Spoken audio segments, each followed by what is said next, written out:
The Little Big History of Nail Polish by Rachel Hennessy. Today's fashion is a very important aspect in the working community. Magazines show new trends for every season, and there's a strict line between what's hot and what's not. Look around the room. You might see people wearing nail polish, a trend that's currently very popular. But believe it or not, this common trend was used for a completely different purpose 5,000 years ago. Although starting as a way to show social hierarchy within ancient civilizations, nail polish has evolved from henna and a powdered substance into a mixture of chemical elements which are used to make a fashion statement today. The origin of nail polish is very muddled and unclear, but there are many theories. The most common theory is that nail polish began in China 3000 BC. Since chemical elements were not known this time, the ingredients of nail polish were all natural and included beeswax, egg whites, gelatin, and vegetable dyes. The desired shades for the polish were created by adding rose, orchid, and impatient petals. The Chinese used metallic nail polish to help distinguish the ruling class from the general population. The commoners were not allowed to have colored nails, so they only wore nudes. This rule was so strict that if someone falsely wore colored nail polish, they were publicly executed. It is found in many other civilizations similar to China that there are specific colors that are worn to show power, importance, and class. In Babylonia, 3200 BC, only Babylonian soldiers wore nail polish. The soldiers wore black and green coal on their fingernails, which was used to strike fear in their enemies.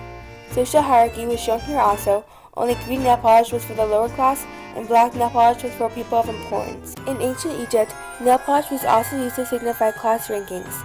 The lower class often wore nude and light colors, while high society painted their nails red.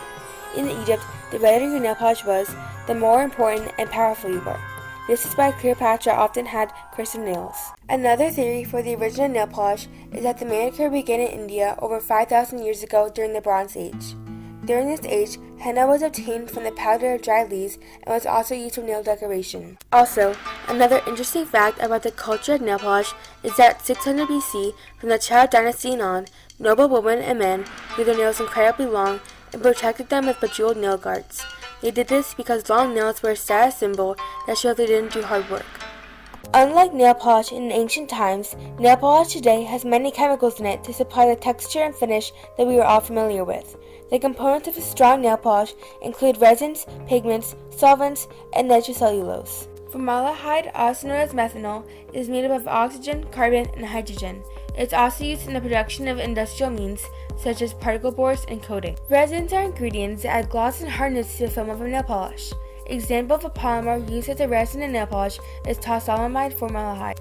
Nitrocellulose is the main ingredient for a nail polish, and its structure is composed of nitrogen and oxygen. 13.8 billion years ago, when the Big Bang occurred, only the lightest elements were formed, helium and hydrogen.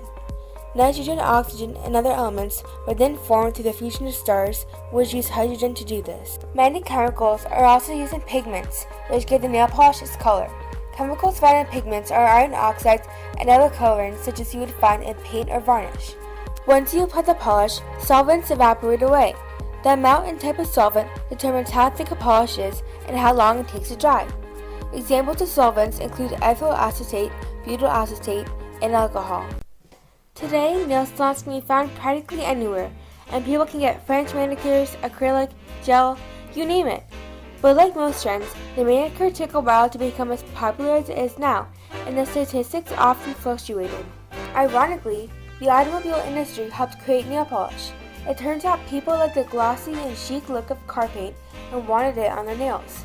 Then in the early 1900s, companies like Q-Tex and Revlon modified the formula of car paint to create a varnish suitable for use in nails. After the varnish was perfected, the first liquid nail polish was introduced in 1916. Then in the 30s, the nail polish industry really took off. In 1932, modern nail polish was commercialized, and soon a matching lipstick color came out. Then in 1937, nail polishes started being sold in huge supermarkets. From there, nail polish has become very successful. Currently, fast, dry, and glow-in-the-dark polishes are becoming popular, and brand new colors are being created. It's amazing to see how nail polish was originally used to show social class and has evolved into chemical elements that people worldwide use for fashion. The future of nail polish is yet to be established, but who knows? You could end up creating the next brand. Anyways, whatever the next trend is, I know they're going to nail it.